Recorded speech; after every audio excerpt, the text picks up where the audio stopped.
கிறிஸ்துவுக்குள் பிரியமாய் அழைக்கப்பட்டிருக்கக்கூடிய சகோதர சகோதரிகள் யாவருக்கும் பிதாவாகிய யாவே கடவுளாலும் ஆண்டவராய் இயேசு கிறிஸ்துவினாலும் கிருபையும் சமாதானமும் உண்டாவதாக என்ற வாழ்த்துக்களை இந்த நாளிலே கூறிக்கொண்டு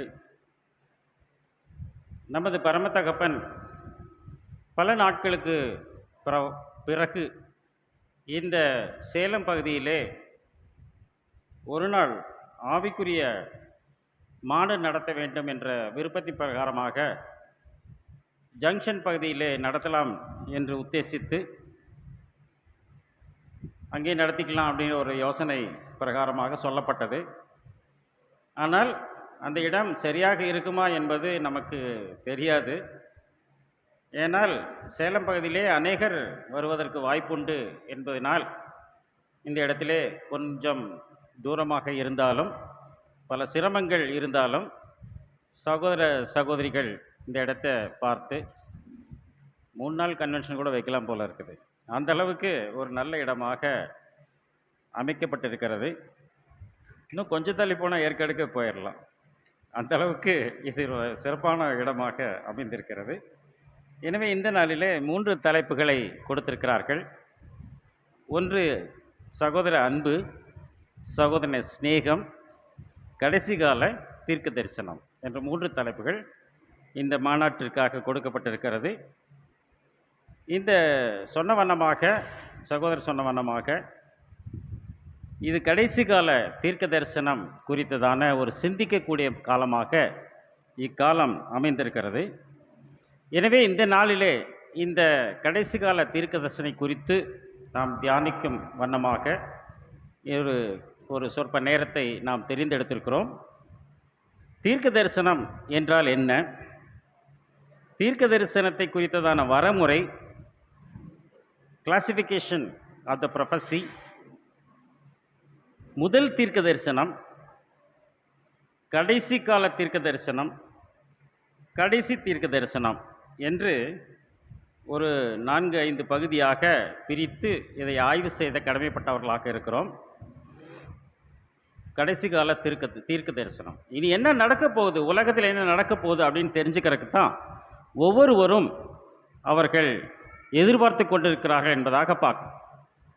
சில ஆண்டுகள் முன்பாக 2000 வருஷம் வந்தபோது இந்த டிவியிலெல்லாம் இந்த வருஷம் எப்படி இருக்கும் அப்படின்னு ஒரு கணிப்பாங்க. அப்போ ஒரு ஜோசிக்காரை கூப்பிட்டாங்க. ஜோசிக்காரை கூப்பிட்டு கிளி ஜோசியம் எடுக்கிறாங்க. எடுக்கும்போது அவர் என்ன சொன்னார்னா, இயேசுநாதர் வந்துட்டாருன்னார். யார்? ஜோசிகார் சொன்னார் இயேசுநாதர் வந்துட்டாருன்னார். எனக்கு அதை பார்த்துட்ருக்கிறேன், எனக்கு ரொம்ப சர்ப்ரைஸாக இருந்தது. இவரும் இயேசுநாதர் வந்துட்டான்னு சொல்கிறாரே, நல்லா இருக்கு. ஏன்னா அந்த ஜோசி அந்த கிளி எடுத்ததில் ஜீசஸ் ஃபோட்டோ இருக்குது. அப்போ ஜீசஸ் வந்துட்டார், இந்த வருஷம் நல்லா இருக்கும் அப்படின்னு அங்கு சொல்லப்பட்டதை நம்ம நினைவு கூறுகிறவா இருக்கிறோம். அப்படின்னா தீர்க்க தரிசனம் என்று சொன்னால் முக்கியமாக அது 3 கிரேக்க பதத்தை அடிப்படையாக கொண்டிருக்கிறது. ஒன்று பெருஷியா என்ற ஒரு வார்த்தை, 3 கிரேக்க பதங்கள். 2வது எபிஃபானியா என்ற ஒரு வார்த்தை. 3வது அப்போகாலிப்சிஸ் அப்படிங்கிற ஒரு வார்த்தை. இந்த பெருஷியா அப்படிங்கிற வார்த்தைக்கு இயேசுவின் வருகை அப்படின்னு அந்த இடத்துல சொல்லப்படுகிறது. இயேசுவின் வருகைனா முக்கியமாக இயேசு உலகத்திற்கு வந்து எருசலேமை தண்டிக்கிறார், துன்மார்க்கரை அழிக்கிறார். இதுதான் கான்செப்டே, அதுதான் என்பதாக இடத்துல பார்க்குறோம். Christ to punish Jerusalem and finally the wicked one, அப்படி தான் டிக்ஷனரியில் போட்டிருக்கிறது என்பதாக பார்க்குறோம். அது நம்ம ஆய்வுக்குள்ளாக எடுத்தால் இயேசுவின் 2ஆம் வருகை, அதாவது வருகை கால சம்பவங்கள், மரித்தோரின் உயிர்த்தெழுதல், நித்திய நியாய தீர்ப்பு, ஃபைனல் ஜட்ஜ்மெண்ட், புதிய வானம் புதிய பூமி, இதில் என்ன பண்ணுறது சப்ஜெக்ட் முடிந்து விடுகிறது என்பதாக பார்க்கணும். எபிஃபானி அப்படின்னு ஒரு வார்த்தை கொடுக்குறாரு.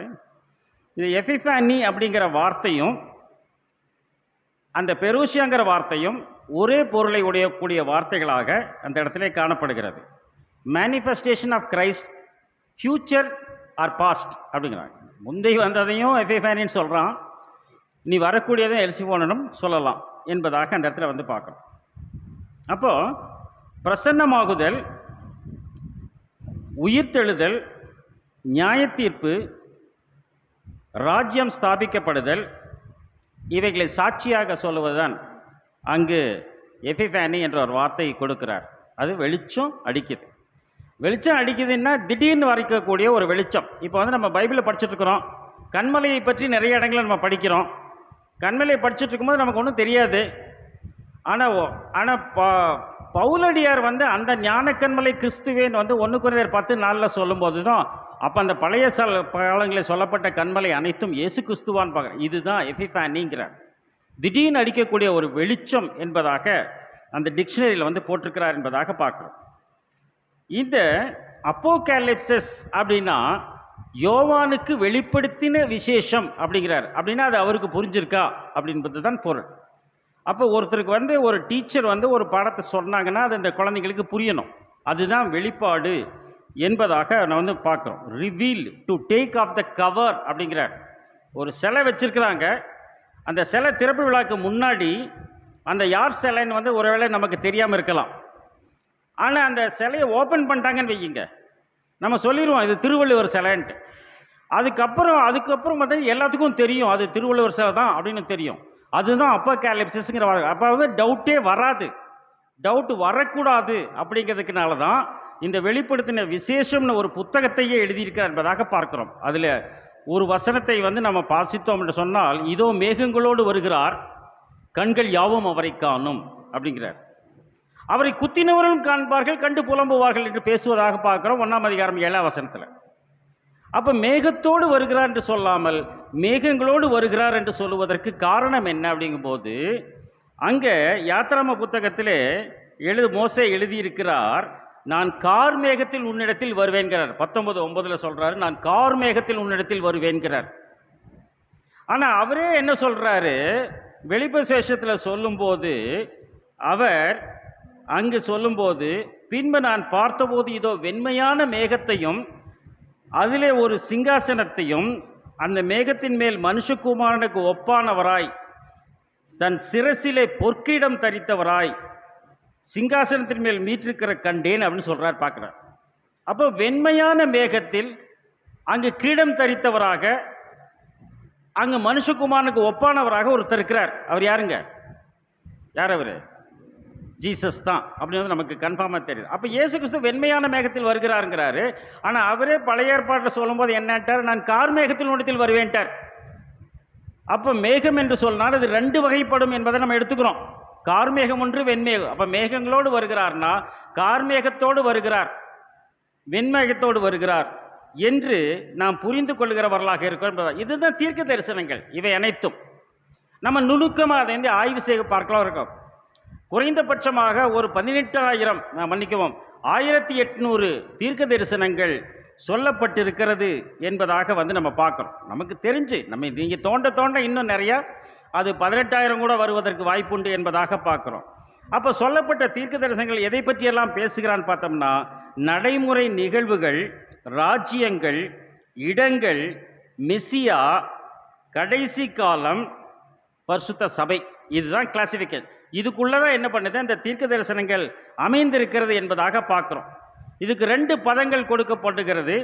ஒன்று நெபுவா என்ற எபிரேய பதமும் ப்ரோபட்டியா என்ற கிரேக்க பதமும் கொடுக்கப்பட்டிருக்கிறது என்பதாக பார்க்குறோம். அப்போது இது எப்படி எழுதப்பட்டதுங்கும் போது இந்த நெபுவா அப்படிங்கிற வார்த்தை அடிப்படையில் வைத்து நாம் பார்த்தோம் என்று சொன்னால், அங்கு என்ன சொல்லுகிறார்னு பார்த்தோம்னா, சாலமோனுடைய ஆதியந்த நடவடிக்கைகள் எல்லாம் தீர்க்கதரிசியாகிய நாத்தான் புத்தகத்தில் எழுதப்பட்டிருக்கிறது. சீலோனியாகிய அகிரியா எழுதிய தீர்க்க தரிசனமும் எரோபயாமை குறித்து இத்தோ எழுதின தரிசனங்களும் அல்லவோ இந்த சாலமோனுடைய ஆதியந்த புத்தகத்தில் எழுதியிருக்கின்ற சொல்வதாக 2 நாளாகவும் 9ஆம் அதிகாரம் 29ஆம் வசனத்தில் படிக்கிறோம். அப்படி இதை 3ஆக கிளாஸிஃபை பண்ணுறோம். ஒன்று வந்து தரிசனம், தீர்க்க தரிசனம், புத்தகம். அதான் ஒரு வெளிப்பாடு கிடைக்குது. அந்த வெளிப்பாடு என்ன பண்ணுறாரு, அவர் எழுதுகிறாரு. அது பிற்காலத்தில் நடக்கக்கூடிய நிகழ்வாக அந்த இடத்துல காணப்படுகிறது. அப்படின்னா எப்படி எழுதுனாங்க அப்படின்னு பார்த்தா, இங்கு கடவுளுடைய ஆவி அசரியாவின் மீது இறங்கி அவர் என்ன சொல்லுகிறார், சகல மனுஷரை கேளுங்கள், நீங்கள் கடவுளோர் இருந்தார் அவர் உங்களோடு இருப்பார், நீங்கள் அவரை தேடினால் அவர் உங்களுக்கு வெளிப்படுவார், நீங்கள் அவரை விட்டுவிட்டால் அவர் உங்களை விட்டு விடுவார் என்று அங்கே 2 நாளாகமம் 15ஆம் அதிகாரத்தின் முற்பகுதியில் வாசிக்கிறோம். நம்ம கடவுளை தேடினா நமக்கு தென்படுவார், நம்ம அவரை விட்டுட்டோம்னா அவர் என்ன பண்ணுவார், விட்டு விடுவார். இதே பகுதியை 1 நாளாகமம் 28:9 படிக்கும்போது, என் குமாரனாகிய சாலமோனே, நீ உன் பிதாக்களின் கடவுளை அறிந்து அவரை உத்தம இருதயத்தோடும் உற்சாக மனதோடும் சேவி அப்படிங்கிற. உத்தம இருதயத்தோடும் உற்சாக மனதோடும் சேவிக்க வேண்டும். ஏனென்றால் யாவே கடவுள் எல்லா இருதயங்களையும் ஆராய்ந்து நினைவுகளையும் தோற்றங்களையும் அறிந்திருக்கிறார். நீ அவரை தேடினால், சாலமோன் சொல்ற, நீ அவரை தேடினால் உனக்கு தென்படுவார். நீ அவரை விட்டுட்டீன்னு என்ன பண்ணுவார், அவர் என்றென்றைக்கும் கைவிடுவார்ன்ட்டார். அதுதான் முக்கியம். நம்ம ஒன்ஸ் ஒன்றை விட்டுட்டோம்னா அதை நம்ம பிடிக்க முடியாது. அந்த ட்ரெயின் போயிடும், அடுத்த ட்ரெயின் உங்களுக்கு சான்ஸ் இருக்காது. அதான் லாஸ்ட் ட்ரெயின் போயிடுச்சு அப்படின்னா உங்களால் பிடிக்க முடியாது. அப்போ நம்ம என்ன எப்படி இருக்கணும்னு பார்த்தோம்னா, நாம் உண்மையான உத்தம இருதயத்தோடும் உண்மையான மனதோடும் அவரை சேவிக்கிறவர்களாக. சேவித்தல்னு என்னது? அது சேமித்தல் இல்லை, சேவித்தல். ஆமாம், நம்ம செய்யணும். நம்ம அது உற்சாகமாக நம்ம செய்கிறவர்களாக இருக்க வேண்டும், ஊழியம் செய்கிறவர்களாக இருக்க வேண்டும். மினிஸ்டருங்கிற வார்த்தை இருக்குது. மினிஸ்டருங்கிற வார்த்தைக்கு என்ன அர்த்தம்? தொண்டன் என்பது தான் பொருளாக இருக்கிறது என்பதாக பார்க்குறோம். இதே தீமோத்தேயு எழுதும்போது எழுதுகிறார், அதுவே 2ஆம் அதிகாரத்தில் 2 தீமோத்தேயுல இந்த வார்த்தை உண்மை உள்ளது. என்னவெனில், நாம் அவரோடு கூட மரித்தோமானால் அவரோடு கூட பிழைத்தும் இருப்போம், அவரோடு பாடுகளை சகித்தோமானால் அவரோடு கூட ஆளுகை செய்வோம், அவரை மறுதலித்தால் நம்மையும் மறுதலித்து விடுவார் என்று சொல்லுவதாக பார்க்கிறோம். இதெல்லாம் தீர்க்க தரிசனமாக அங்கு சொல்லப்பட்டிருக்கிறது என்பதாக நம்ம பார்க்குறோம். அப்போது இந்த வரையறை என்ன, தீர்க்க தரிசனத்தின் வரையறை என்ன அப்படின்னு போகும்போது 2 பேதுரு 1ஆம் அதிகாரம் 20-21 வசனங்களிலே படிக்கிறோம். வேதத்தில் உள்ள எந்த தீர்க்க தரிசனமும் சுய தோற்றமான பொருளை உடையதாக இராதென்று நீங்கள் முந்தி அறிய வேண்டியது. எந்த தரிசனமும் அது சுய தோற்றமான பொருள் இருக்காது. இதுக்கு எப்படி நம்மெல்லாம் விளக்கம் கொடுக்குறோம்னா, அது அடையாள பாஷையில் எழுதப்பட்டிருக்கிறது, அதுக்கு சுய தோற்றம் கிடையாது, அது வேறு லாங்குவேஜில் இருக்குது, வேறு அர்த்தத்தில் இருக்குது என்று சொல்லுவதாக நம்ம பார்க்குறோம். ஆனால் இதே பகுதி நீங்கள் திருவிழிய புத்தகத்திலே வாசித்தோம் என்று சொன்னால், பரமுறை நாம் வாசித்திருக்கிறோம். மறைநூலில் உள்ள எந்த இறை வார்த்தையும் எவரது சொந்த விளக்கத்திற்கு உட்பட்டது அல்ல என்பதை நீங்கள் முதலில் அறிய வேண்டும் என்று சொல்கிறார். அது சும்மா நம்ம கட்டுக்கதையை நம்ம சொல்லக்கூடாது. இதுக்கு அந்த அர்த்தம், அதுக்கு இந்த அர்த்தம் நம்ம சொல்லிகிட்டே இருக்கக்கூடாது. அந்த வார்த்தைக்கு அர்த்தம் இருக்குதுன்னா அது இருக்குது, நீங்கள் வசனத்தை எடுத்து கொடுத்தீங்கன்னா அது உங்களோட பேசிவிடும் என்பதாக பார்க்குறோம். தீர்க்க தரிசனமானது ஒரு காலம் மனுஷனுடைய சித்தத்தினால் உண்டாகவில்லை, ஒருபோதும் மனித விருப்பத்தில் உண்டானது அல்ல. எந்த தீர்க்க தரிசனமோ அவங்க சுயமாக பேசக்கூடியது அல்ல. இன்றைக்கி நிறைய பக்கம் என்ன பண்ணுறாங்க, நாங்கள் தீர்க்க தரிசனம் சொல்கிறோங்கிறாங்க. ஆனால் அந்த தீர்க்க தரிசனம் சொல்கிறவங்க கிட்ட போய் நீங்கள் கேட்டிங்கன்னா, நனைஞ்ச பாவிக்கு தீர்க்க தரிசனம், நனையாத பாவிக்கு குறி என்று சொல்லுகிறார். அப்போ அவங்க சொல்கிறது என்னது? அது குறி சொல்லுதல். நனைந்த பாவின்னா யார்? நம்மளைத்தான் சொல்கிறார் அவர். நம்மளாம் நனைஞ்ச பாவங்க, நம்ம கொண்டு குறி சொல்கிறோன்னு சொல்ல எடுபடாது. உனக்கு நான் தீர்க்க தரிசனம் சொன்னேன்னா புரியும். இதுதான் நடக்கக்கூடிய நிகழ்வாக அந்த இடத்துல இருக்கு என்பதாக பார்க்குறோம். அது மாத்திரமல்லாதபடிக்கு தூய ஆவியினால் ஆட்கொள்ளப்பட்ட மனிதர்கள் கடவுள் அறியதை உரைத்ததே இறைவாக்கு என்று அங்கு சொல்லுவதாக கடவுளுடைய பரிசுத்த மனுஷர்கள் பரிசுத்த ஆவியினாலே ஏவப்பட்டு பேசினார்கள் என்கிறார். இதுதான் நடந்திருக்குது. ஏசாயா, எரேமியா, எசேக்கியேல், தானியேல் மற்றும் அந்த சிறிய தீர்க்க தரிசன புத்தகங்கள் 12 இவை அனைத்திலுமே இந்த தீர்க்க தரிசனத்தை பற்றி தான் அவர்கள் பேசியிருக்கிறார் என்பதாக பார்க்குறோம். மோசே முதல் கொண்டு அங்கு யோவான் ஸ்நானகன் வரைக்குமாக அங்கே தீர்க்க தரிசனங்களை சொல்லி இருக்கிறார்கள் என்பதாக பார்க்குறோம். மோசே தன்னுடைய நூலில் எழுதுகிறார், உன்னை போல ஒரு தீர்க்கதரிசி உன் சகோதரன் மத்தியிலிருந்து எழும்ப பண்ணுவேன், என் வார்த்தைகளை அவர் வாயில் அருளுவேன், நான் அவருக்கு கற்பிப்பதை எல்லாம் அவர் உங்களுக்கு சொல்லுவார்ட்டார். என் வார்த்தையெல்லாம் அவர்கிட்ட நான் சொல்லிடுவேன், நான் என்ன சொல்கிறேன்னா அவர் வந்து சொல்லிடுவார் என்கிறார். அப்படின்னு அந்த தீர்க்கதரிசி யார்? மோசையை போல வந்த தீர்க்கதரிசி யார் அப்படின்னு கேட்டால் நம்ம என்ன சொல்லுவோம்? யாரை சொல்லுவோம்? இன்னைக்கு இஸ்லாமியர் சொல்லுகிறார்கள் மோசே மாதிரி வந்த தீர்க்கதரிசி முகமது நபி. ஏனென்று சொன்னால் மோசே திருமணம் செய்தார், இயேசு திருமணம் செய்யவில்லை, முகமது நபி திருமணம் செய்தார். மோசே 2 கல்யாணம் பண்ணினார், இயேசு கிறிஸ்து ஒரு கல்யாணம் கூட பண்ணலை. அப்படின்னு இயேசு கிறிஸ்து எப்படி பொருந்தும்? முகமது நபியும் 2 கல்யாணம் பண்ணினார், அது முகமதை தான் சார்ந்தும். அப்போ மோசே மாதிரி வந்த உன் சகோதர மத்தியிலிருந்து எழும்ப பண்ணுவேன்னு சொன்னார் இல்லையா? மோசே வந்து யூதா சந்ததியில் வருகிறார், இஸ்ரேல் சந்ததியில் வருகிறார். இயேசுவும் இஸ்ரேல் சந்ததியில் வருகிறார். உன் சகோதர சந்ததினா யார் சந்ததி? யூதருடைய சகோதரர் யாரு? இஸ்மையேல். இஸ்மையேலின் சந்ததியில் வருவதை பற்றி தான் அவர் பேசி இருக்கிறார் என்று அவர்கள் தீர்க்க தரிசனமாக சொல்லிக் கொண்டிருக்கிறார் வந்து பார்க்கணும். இப்படியாக சொல்லுகிறார். அப்படின்னா இந்த தீர்க்க தரிசனம் எப்படி உரைக்கப்பட்டது அப்படின்னு பார்த்தோம்னா, அங்கே சொல்கிறார் என்னாகும் 12ஆம் அதிகாரம் 6ஆம் வசனத்தில், அப்பொழுது யாவே என் வார்த்தைகளை கேளுங்கள், உங்களுக்குள்ளே ஒருவர் தீர்க்கதரிசியாய் இருந்தால் கடவுளாகிய நான் தரிசனத்தில் என்னை அவனுக்கு வெளிப்படுத்தி சொப்பனத்தில் அவனோடு கூட பேசுவேன்ட்டார். சொப்பனத்தில் பேசுவேன்ட்டார். அப்படின்னா அந்த இறை வார்த்தைகள், இறை வெளிப்பாடு அவங்களுக்கு கனவாகவே வந்திருக்கிறது என்பதாக வந்து நம்ம பார்க்குறோம். எதை பற்றி பேசுவார்கள் அப்படின்னு வந்து ஒரு கேள்வி நம்ம கேட்டோம்னா, ஏசாயா 46:10 எழுதுகிறார், அந்தத்தில் உள்ளவைகளை ஆதி முதற்கொண்டும் இன்னும் செய்யப்படாதவைகளை பூர்வ காலம் முதற்கொண்டும் அறிவிக்கிறேன்ட்டார். ஆதியிலே அந்தத்தில் உள்ளவைகள் என்ன அர்த்தம்? அந்தம், கடைசியில் இருக்கக்கூடியது இல்லையா? ஆதி முதற்கொண்டும் முன்னாடி இருந்து இன்னும் செய்யப்படாதவைகளை பூர்வகாலம் முதற்கொண்டும் கற்பிக்கிறேன், என் ஆலோசனை நிலை நிற்கும், எனக்கு சித்தமான எல்லாம் செய்வேன்கிறார். அப்படின்னா அது எப்படி சொல்லணும்னா, ஏசாயா 8:20 எழுதுறாரு, வேதத்தையும் சாட்சி ஆகமத்தையும் கவனிக்க வேண்டும்னா.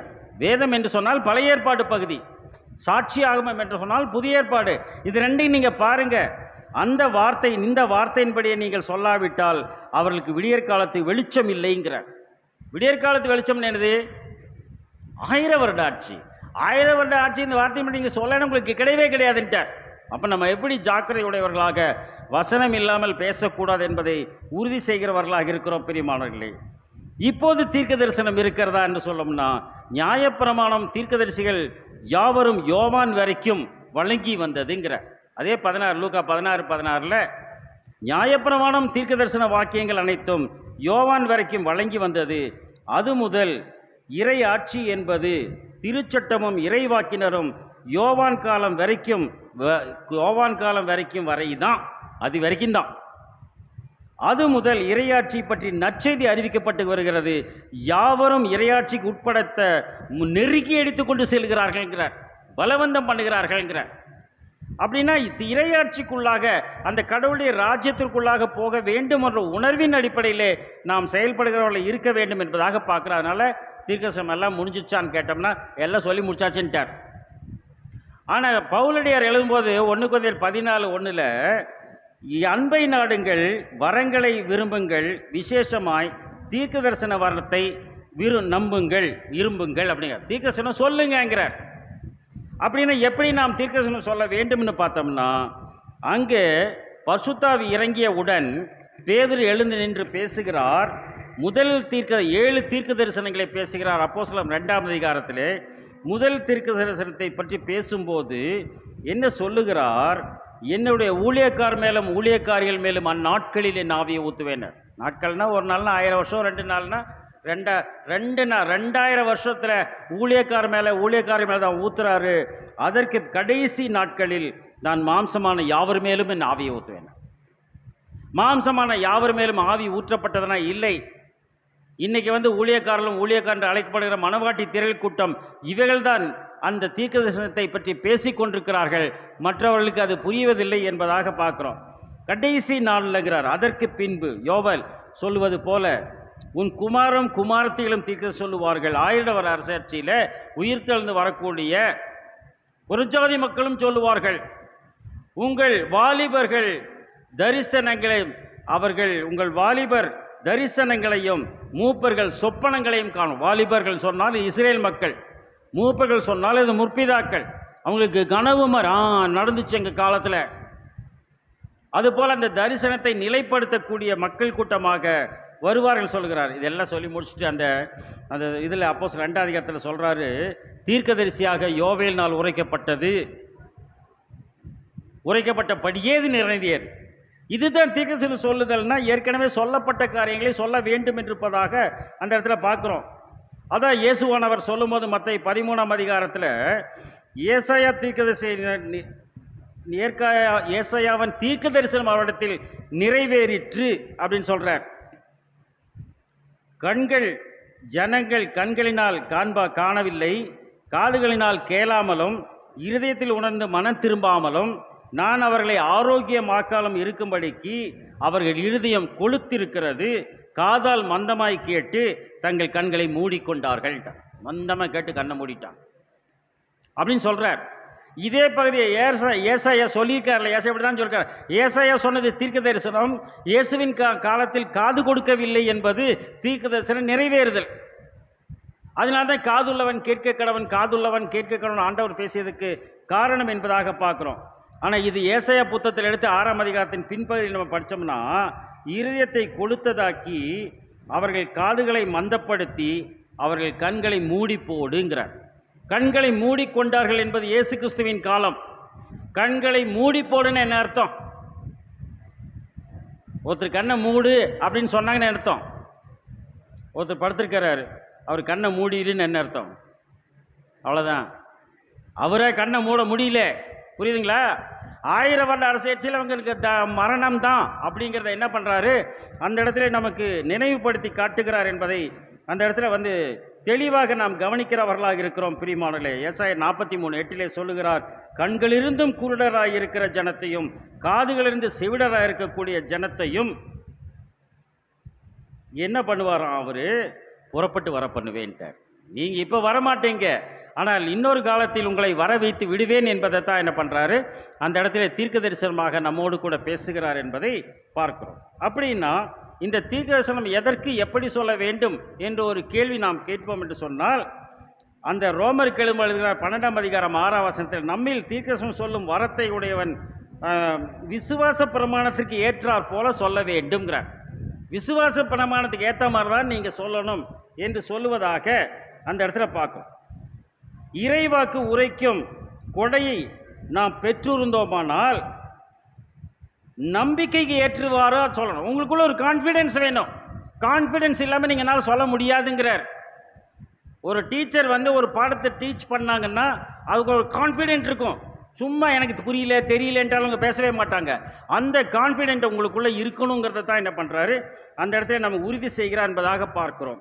அப்போது இது எதற்கு அப்படின்னு பார்த்தோம்னா, 1 கொரிந்தியர் 14ஆம் அதிகாரம் 31-32 தீர்க்க தரிசனம் சொல்லுகிறவரோ மனுஷருக்கு பக்தி விருத்தி, புத்தி, ஆறுதல் உண்டாக்க இவைகளை பேசுகிறார். பக்தி விருத்தி, புத்தி, ஆறுதல், இது எல்லாம் நமக்குள்ள வரணுங்கிறதுக்காக தான் இது சொல்லப்படுகிறது என்பதாக பார்க்க. அதனால தான் தீர்க்க தரிசனத்தை அற்பமாக எண்ணாதிருங்கள் என்று பவுலடியார் 1 தெசலோனிக்கேயர் 5ஆம் அதிகாரம் 20 பார்க்கிறோம்.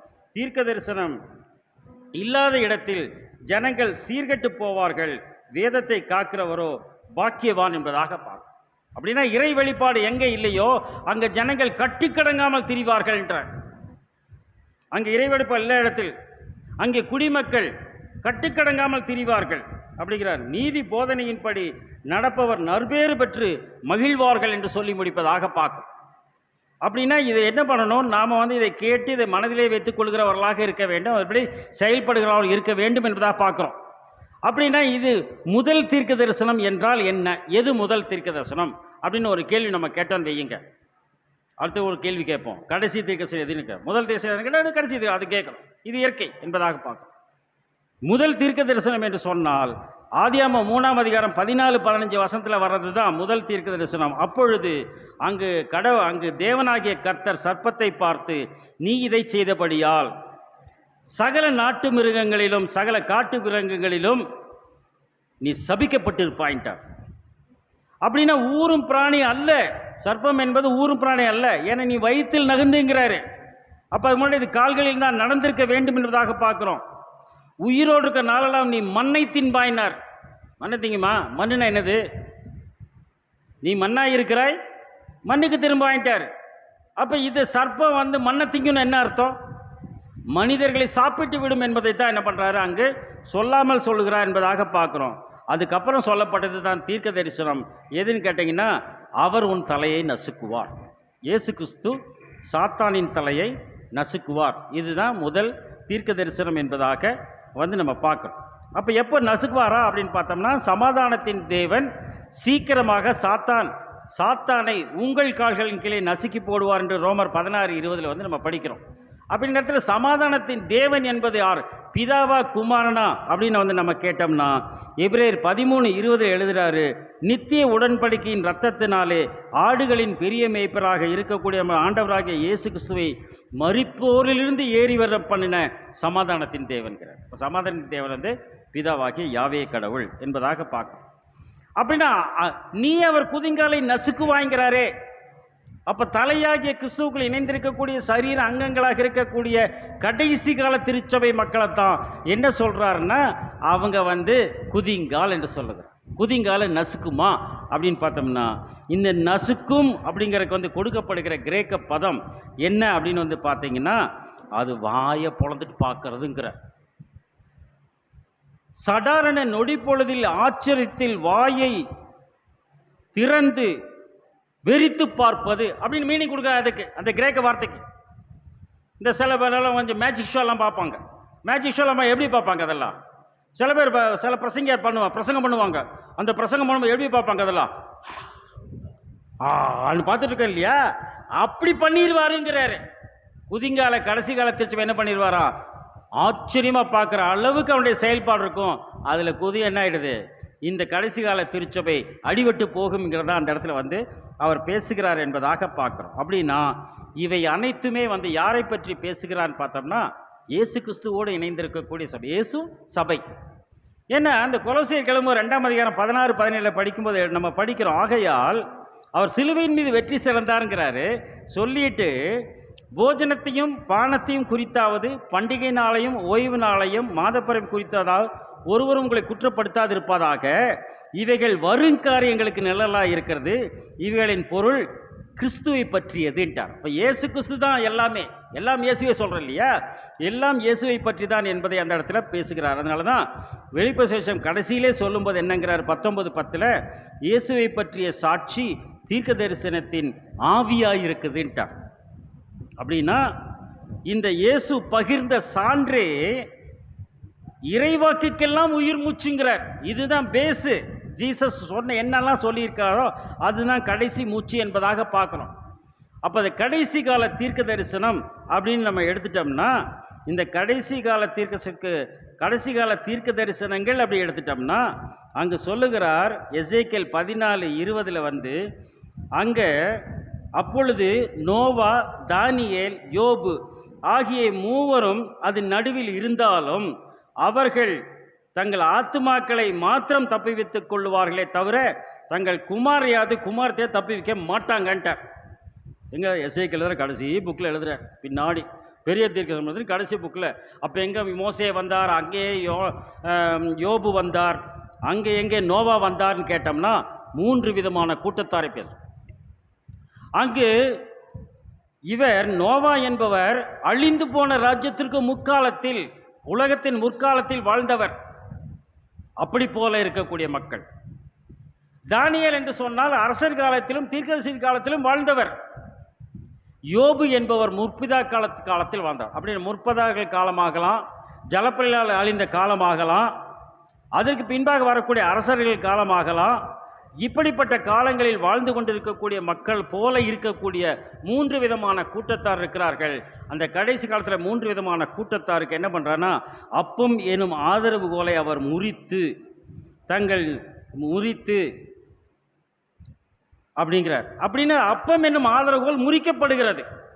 இன்றைக்கி நிறைய சபைகளில் நம்ம பார்த்தோம்னா சத்தியம் பேசப்படுகிறதுனா இல்லை. இங்கே பார்க்குற நிறைய பேர் வந்து பைபிள் கையில் வச்சுட்டு இருக்கிறாங்க. எங்கே வச்சுருக்காங்க? முன்னாடி இருக்கக்கூடிய லேடிஸ் மட்டும் தான் வச்சுருக்காங்க, சகோதரி மாதிரி தான் வச்சுருக்காங்க. வேறு யார் கையிலையும் பைபிள் இல்லை. ஏன் இல்லை? இன்றைக்கி நிறைய சபையில் வந்து பைபிளை காணும், இந்த செவுத்தில் வருது, இந்த பாருங்கள் டிவியில் வருது. இது சர்ச்சுக்கு எங்கன்னா போகல, சர்ச்சில் போய் என்னடா பண்ணின்னு குழந்தைங்க கிட்ட பண்ணால் நாங்கள்லாம் டிவி பார்த்துட்டு தோணும். சர்ச்சுக்கு வர குழந்தைங்களாம் என்ன பார்த்துருக்காங்களா? டிவி பார்த்துருக்காங்க.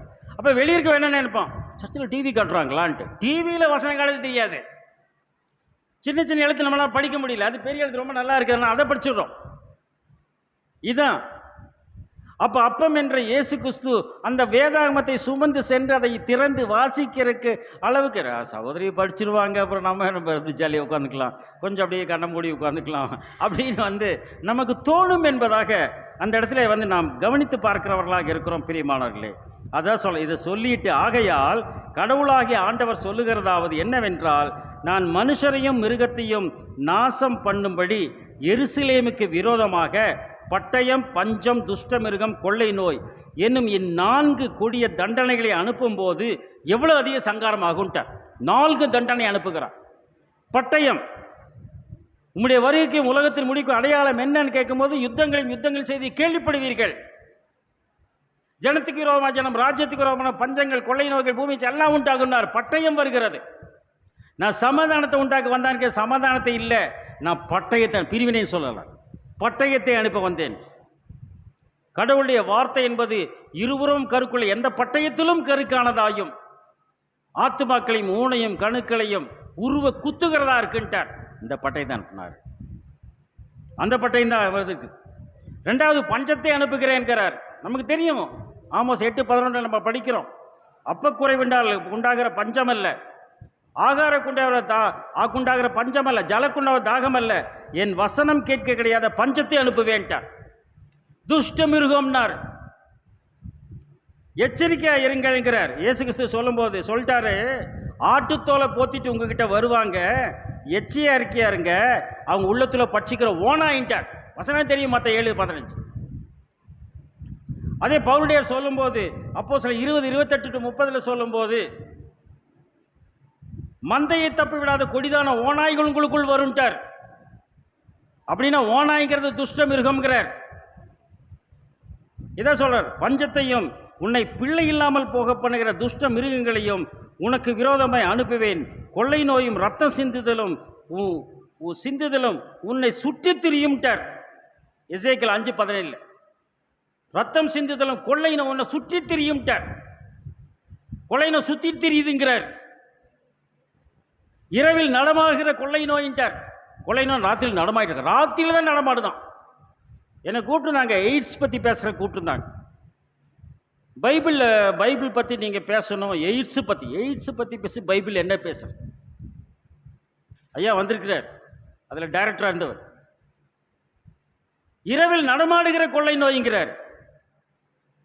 சுற்றி தெரியப்ப கொள்ளை நோய் சுற்றிட்டு போகுதாம், தெரியுதான். இதெல்லாம் எது நீங்கள் கணக்கு போட்டு பார்த்துக்குவீங்க.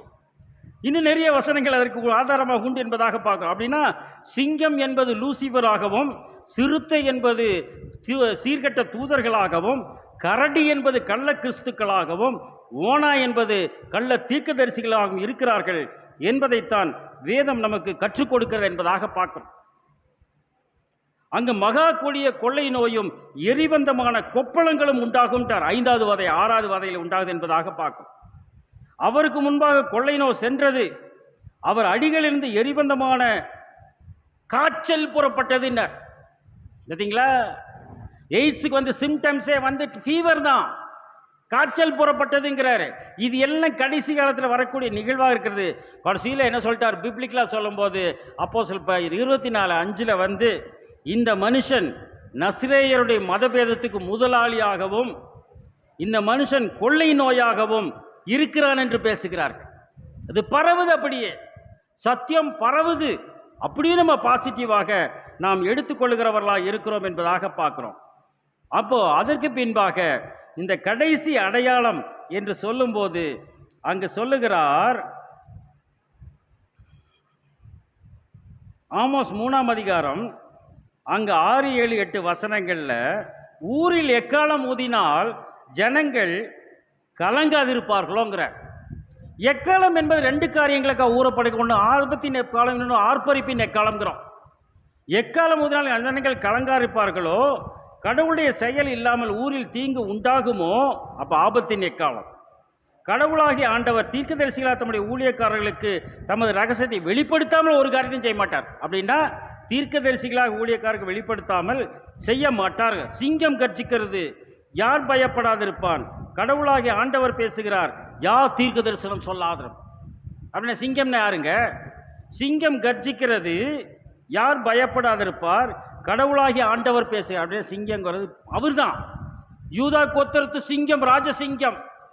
ஆனால் சாத்தான் சிங்கமா அப்படின்னு கேட்டோம்னா அங்கே பேதுரு கலவு நமக்கு தெரிஞ்ச வசனம் தான். 1 பேதுரு 5:8-9 தெளிந்த புத்தி உள்ளார்கள், விழித்திருங்கள், ஏனெனில் உங்கள் எதிராளியாக பிசாசானவன் கர்ஜிக்கிற சிங்கம் போல எவனை விழுங்கலாம். அப்படின்னா சிங்கம் என்பது இயேசு கிறிஸ்து.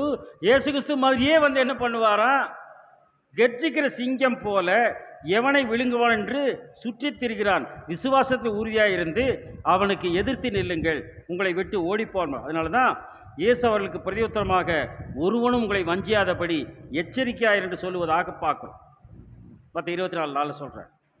எரேமியா 29:19 சொல்கிறார், நான் உங்களிடத்துக்கு தீர்க்கதரிசிகளாகிய என் ஊழியக்காரர்களை ஏற்கனவே அனுப்பி கொண்டே இருந்தும், அனுப்பிச்சிட்டே இருக்கேன், நீங்கள் செவி கொடாமல் போனீர்கள் என்று கடவுள் சொல்லுகிறாருங்கிறார். இந்த வெளி 10:6-7 படிக்கும்போது, இனி காலம் செல்லாது ஆனாலும் கடவுள் தம்முடைய ஊழியக்காரர்களாக தீர்க்கதரிசிகளுக்கு இதுவரைக்கும் என்ன சொல்லிட்டு வந்தார்? பழைய ஏற்பாட்டில் தீர்க்கதரிசிகளாக ஊழியக்காரர்கள் சொன்னார். இங்கே வெளிப்படைசேஷம் கடைசியில் வரும்போது என்ன சொல்லிட்டாரு? ஊழியக்காரராகிய தீர்க்கதரிசி. அன்னைக்கு தீர்க்கதரிசிகள் ஊழியக்காரர்களாக இருந்தார்கள், இன்னைக்கு ஊழியக்காரர்கள் தீர்க்கதரிசிகளாக இருக்கிறார்கள். தீர்க்க வசனத்தை எடுத்து சொல்லுகிறவர்களாக இருக்கிறார் என்பதை தான் பார்க்குறோம்.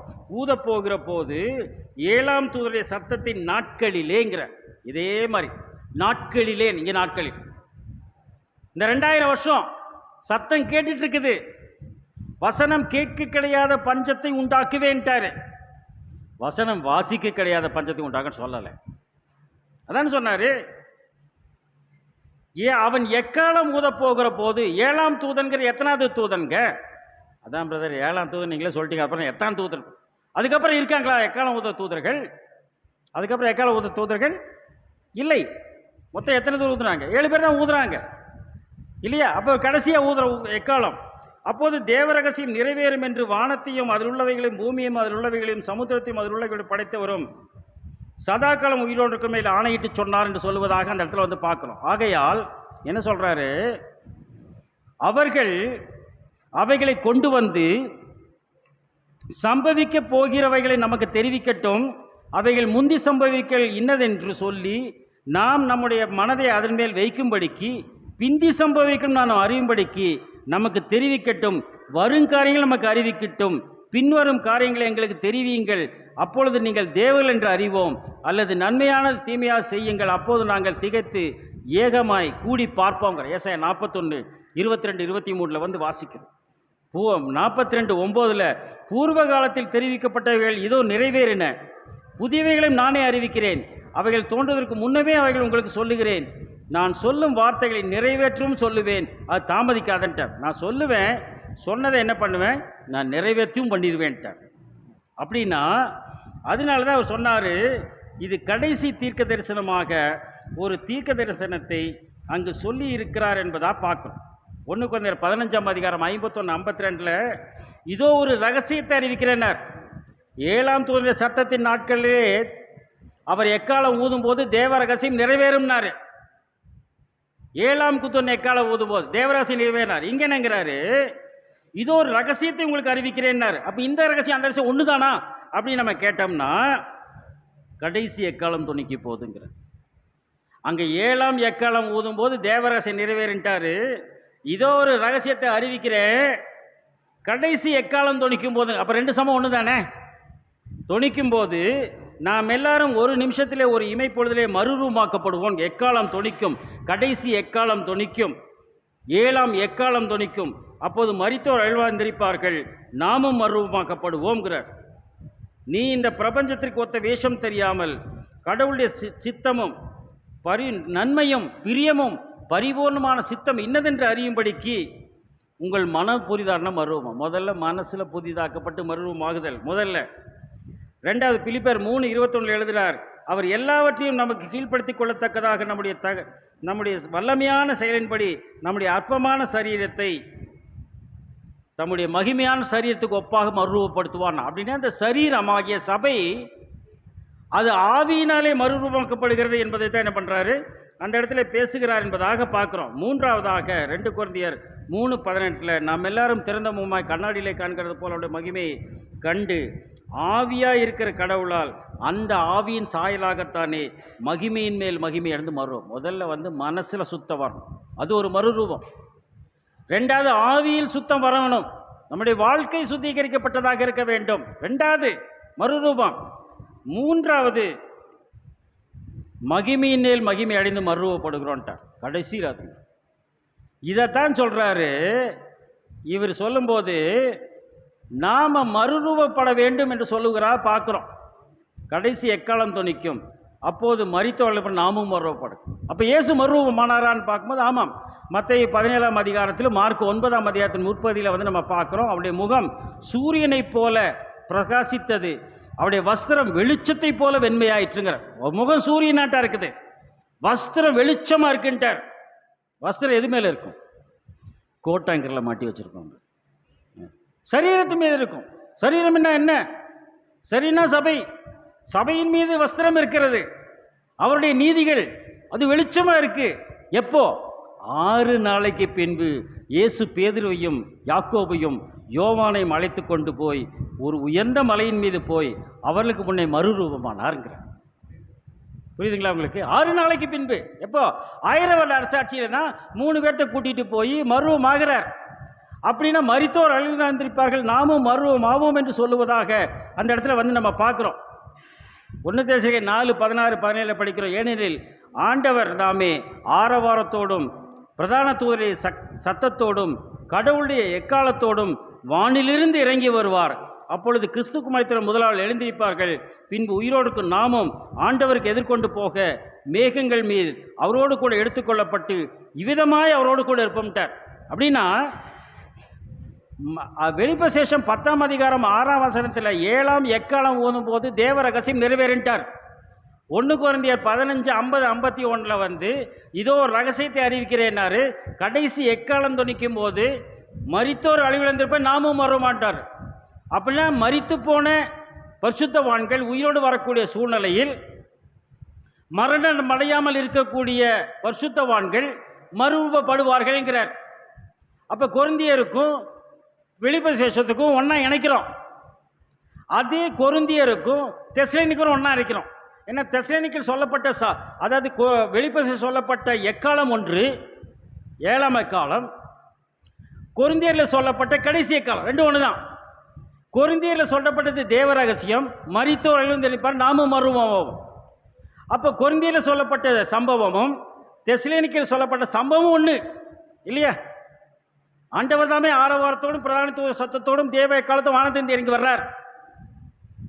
அப்போது கிறிஸ்துக்குள் மரித்தவர் முதல் எந்திரிப்பார்கள், நாமும் மறுரூபமாக்கப்படுவோம். அப்போ மரித்து உயிர்த்தல் ஒரு வகுப்பார், மறுரூபமாகுது ஒரு வகுப்பார். இது சொல்லும்போது ஒரு சில சகோதரர் என்ன சொல்கிறாங்கன்னா, 2 பேர் மாவரைச்சிட்டு இருப்பாங்க, ஒருவன் ஏற்றுக்கொள்ளப்படுவான், ஒருவன் கைவிடப்படுவான். 2 பேர் படுக்கையில் படுத்து கொண்டிருப்பார்கள், ஒருவன் ஏற்றுக்கொள்ளப்படுவான், ஒருவன் கைவிடப்படுவான். 2 பேர் வயலில் இருக்காங்க, ஒருவன் ஏற்றுக்கொள்ளப்படுவான் தான் இருக்கு, எடுத்துக்கொள்ளப்படுவான் இல்லை என்று சில பேர் பேசுவதாக பார்க்கிறோம். ஆனால் அப்படி இல்லை. இந்த வசனங்களின் கிரேக்க பதத்தில் நாம் போய் எடுத்துக்கொள்ளப்படுதல் என்கிறத பார்த்தோம்னா பேரலம்போனோ அப்படிங்கிறார். அப்படின்னா என்னன்னு கேட்டோம்னா காட்டப் அப்படிங்கிறார். தூக்கிட்டு போகிறதுன்ட்டார், எடுத்துகிட்டு போகிறது, தூக்கிட்டு போயிட்டாரு சொல்கிறாங்களே. மெட்ராஸ் பஸ்ஸில் சொன்னது வேறு மாதிரி சொல்லுவாங்க, அப்படி தான் சொல்லுவாங்க அவங்க. அப்போ ஆண்டவர் ஆர்ப்பரிப்போடும் கர்த்தர் எக்கால சத்தத்தோடும் உயர எழுந்தறினார் என்று சங்கீதம் 47 அவர் தான் உயர எழுந்துச்சு போறாருங்கிறார். அப்படின்னு அந்த எக்காலம் ஊதி வர்றது யார் எழுதுறாரு பாருங்க. சகரியா 9ஆம் அதிகாரம் 14ஆம் வசனத்தில் அவர் பட்சத்தில் கர்த்தர் காணப்படுவார், அவருடைய அம்புகள் மின்னலை போல புறப்படும். மின்னல்னா இயேசு கிறிஸ்துவின் வருகையில் மின்னலின் வருகை, அந்த மாதிரி அம்பு போகுதாமா. அந்த மின்னலின் வருகையில் அம்பு போகிறதுனார். அம்புனா என்னது? வால வயதின் குமார் மலவான் கையில் அம்புக்கு ஒப்பனாக இருக்கிறார்கள் படிக்கிறோம். 125 நம்ம படிக்கிறோம். புறப்படும் கர்த்தராகிய ஆண்டவர் எக்காலம் ஊதி தென் திசை சுழல் காற்றோடு நடந்து வருவார்ட்டார். தென் திசை சுழல் காற்று, சுழல் காற்று வந்துச்சுன்னா இறங்கி போவாங்களா ஏறி போவாங்களா? அவர் சுழல் காற்றில் இறங்கி வர்றாரு. இங்கே வெயிட்லெஸ்ஸாக இருக்கிறதெல்லாம் பறந்துடும் இல்லை, பார்க்கணுமில்ல? சுழல் காற்று அடிக்கும் போது குப்பை காகிதம் எல்லாம் பறக்கும், வெயிட்டாக இருக்கலாம் பறக்காது. நம்ம வெயிட்லெஸ் கிறிஸ்டியனாக இருந்தோம், நம்ம போயிடுவோம். நம்ம daily 30, 50 kilo, 60 kilo, 70 kilo, 80 kilo, 90 kilo machine உடைக்கிற வரைக்கும் நம்ம ஏறிட்டே இருந்தோம் வையுங்க, என்ன ஆயிரும்? நம்ம வெயிட்லெஸ் கிறிஸ்டியனாக மாறிடுவோம் என்பதாக பார்க்குறோம். அதனால் வெளிப்படுத்தின விசேஷம் 20ஆம் அதிகாரம் 4ஆம் வசனத்தில் சொல்லும்போது, அன்றியும் நான் சிங்காசனங்களை கண்டேன், அவர்கள் உட்கார்ந்தார்கள், நியாய தீர்ப்பு கொடுக்கும்படி அவர்களுக்கு அதிகாரம் கொடுக்கப்பட்டது. இயேசுவை பற்றிய சாட்சி நிமித்தமும் கடவுளுடைய வசனத்தின் நிமித்தமும் சிறைச்சேதம் பண்ணப்பட்டுள்ள ஆத்துமாக்களையும் சொல்லி ஒரு கமா போட்டார் அந்த இடத்துல. இயேசு பற்றிய சாட்சி நிமித்தம் கடவுளுடைய வசனத்தின் நிமித்தம் சிறைச்சேதம் பண்ணப்பட்டவர்கள் என்றார். அப்படின்னா 1,44,000 பேர் என்று அழைக்கப்படுவர்கள் சிறைச்சேதம் பண்ணப்பட்டவர்கள். அப்படின்னா மறுரூபமாக்கப்படுவர்கள் சிறைச்சேதம் பண்ணப்படாதவர்கள் இல்லையா? மரித்தவர்கள், இயேசுவுக்காக மரித்தவர்கள் முதலாக இருந்திருக்கிறார்கள். பின்பு நாமும் மறுரூபமாக்கப்படுவோம்னா அவங்க மறிக்கல, அப்படி போக முடியுமா அப்படிங்கிற அதை தான் இந்த இடத்துல பிரிக்கிறார். ஆத்துமாக்களையும் 20 நாளில் வெளியில் மிருகத்தையாவதன் சொரூபத்தையாவதும் வணங்காமலும், இதெல்லாம் எப்போ வரும்? மிருகம் சொரூபமெல்லாம் எப்போ வரும்? அந்திகிறிஸ்து எப்போ வருவான்னு பேசுகிறாங்க, கடைசி காலத்தில் தானே. வணங்காமலும் தங்கள் நெற்றியிலும் தங்கள் கையினர் முத்திரையை தரித்து கொள்ளாமலும் இருந்தவர்களையும் கண்டேன். அவங்களையும் பார்த்தேன். அவர்கள் உயிர்த்து கிறிஸ்துவனுடைய கூட 1000 வருஷம் உயிர்த்து இருக்குல்லங்க பிரதர். அப்போ உயிரோடு தானே வந்து பிரதர், மறித்து தானே வரணும். தே லிவ்ட் அண்ட் ரெயின் ஃபார் 1000 இயர்ஸ்ன்னு போடுறார் ஆங்கில வேதாமத்தில். அவர்கள் வாழ்ந்து 1000 வருடம் ஆட்சி செய்தார் என்று சொல்லுவதாக பார்க்குறோம். யோவானாகிய நான் கடவுளுடைய வசனத்தின் நிமித்தமும் இயேசுவை பற்றிய சாட்சி நிமித்தம் பத்மு தீவில் இருந்தேன்கிறார். அப்போ கடவுளுடைய சாட்சி தேவனுடைய வசனம். அப்போ கடவுளுடைய வார்த்தை என்பது நம்மளுக்கு எஜுகேஷனல் குவாலிஃபிகேஷன், நம்ம கொடுக்கப்படுகிற அறிவு. இயேசு பற்றிய சாட்சி அது அது எக்ஸ்பீரியன்ஸு. எங்கே போனாலும் எக்ஸ்பீரியன்ஸை முக்கியம் கேட்பாங்க இல்லையா? இயேசு மாதிரி எக்ஸ்பீரியன்ஸ் இருக்காங்கிறதுக்கு தான் இந்த வார்த்தைகள் சொல்லப்படுகிறது என்பதாக பார்க்கும். அப்படின்னா இதுக்கு இந்த கடைசி அடையாளம் என்ன அப்படின்னு கேட்டோம்னா, அவருக்கு கொடுக்கப்படுகிற பலி என்பது தான் பார்க்கிறோம். 1 ராஜாக்கள் 8:63 படிக்கிறீங்களா? 1 ராஜாக்கள் 8:63 சாலமோன் கடவுளுக்கு சமாதான பலிகளாக 22,000 மாடுகளையும் 1,20,000 ஆடுகளையும் 1,20,000 ஆடுகளையும் பலியிட்டார். சாலமோன் கர்த்தருடைய ஆலயம் பிரதிஷ்டை பண்ணப்பட்டது. 22,000 மாடுகள். இந்த மாடுகளுக்கு சொல்லப்படுகிற கிரேக்க வார்த்தைகளை போனீங்கன்னா எய்தர் ஜெண்டர் அப்படிங்கிறார், ஆணோ பெண்ணோ என்பதாக பார்க்கிறோம். புல், கவ், கிரேட் கேட்டில், ஹீஃபர், கடாரி, ஹர்ட், கைன், ஆக்ஸ் அப்படின்னு பல வார்த்தைகள் கொடுக்கப்படுகிறது. 22,000 மாடுகள், 1,20,000 ஆடுகளை பலியிட்டான் சாலமோன். அந்த ஆலயத்துக்காக பலியிடக்கூடிய ஆடுகளும் மாடுகளும் எண்ணிக்கை எவ்வளோங்க? 1,44,000 இல்லையா? பலியாக 1,44,000. ஆனால் இவர் சொல்கிற கணக்கு என்ன? 1,44,000. 22,000 மாடுகளையும் 1,20,000 ஆடுகளையும் சாலமோனுக்கு பலியிடுகிறார். 22,000 மாடு, 1,20,000 ஆடும், ரெண்டையும் சேர்த்து எவ்வளோ வருதுங்க? 1,44,000 42 ஒரு என்னங்க இது? வசனம் தெளிவாக போட்டிருக்கிறாங்க. அங்கே 22,000 மாடுகள் இருக்கிறோம், 1,20,000 ஆடுங்கிறோம். ஆனால் டோட்டல் பண்ண 1,44,000. என்ன 1,20,000க்கு சைபர் தான் முடியுது. அது 22 2, அப்போ 2 வரும், எப்படி 4 வரும் அந்த இடத்துல? புரியுதுங்களா? நம்ம கணக்கு 1,44,000ங்கிறது 4 அப்படியே மைண்டில் செட் ஆனதுனால சாலமன் பலி கொடுத்தது 1,44,000 தான் இருக்கும்னு நினைக்கிறோம். ஆனால் இல்லை, பலியாவது 1,42,000 தான். அப்போ 1,44,000 எவ்வளோ பலியாகாம போகுது? 1,44,000 1,42,000 பலியானா 2,000 பலியாம போகுது. இதுதான் சொல்றார் அவரு. இதுதான் கடைசி அடையாளம்ங்கிறார். இதுதான் கடைசி நிறைவேறக்கூடிய கடைசி தீர்க்க தரிசனம் இதுதான் என்பதாக பார்க்கிறோம். மாம்சம் இருக்காது, எலும்பு இருக்காது. நம்ம போட்டிருக்க ட்ரெஸ்ஸு, கண்ணாடி, பொய்ப்பல்லு, வச்சிருக்கக்கூடிய பிளேட்டு எங்கே பிரதர் வச்சுருக்கீங்க? எங்கே அடிக்கடி படிச்சுன்னா பிளேட் சொருகி இருப்பாங்கல்ல, இங்கே எங்கேயாவது காஸ்மெட்டிக் சர்ஜரியெல்லாம் சொருகி வச்சுருப்பாங்க இல்லையா, அதெல்லாம் விழுந்துடும். வாட்சு, மோதிரம், கண்ணாடி எல்லாம் விழுந்துடும். ஆனால் அந்த பர்டிகுலர் பர்சன் காணாம போயிடுவாங்க. எல்லாத்தையும் கீழே போட்டு அவர் பாடி அப்படி சொல்ல முடியாது இல்லை, அவரே வந்துச்சு போயிட்டாருன்னு சொல்லலாம். ஆனால் இதெல்லாம் இருக்குது ஆளக்கானங்கும் போது அதுதான் கடைசி என்பதாக பார்க்குறோம். அதனால தான் 6 புருஷர்கள் வெட்டுகிற ஆயுதத்தை வைத்துக்கொண்டு சகல அருவருப்பு பெருமூச்சு விட்டு அழுகிற நெத்தியில் முத்திரி போனார். சகல அருவருப்பு, பாலாக்கும் அருவருப்பு எல்லாம் ஒரே வார்த்தையை தான் கொடுக்குறார்.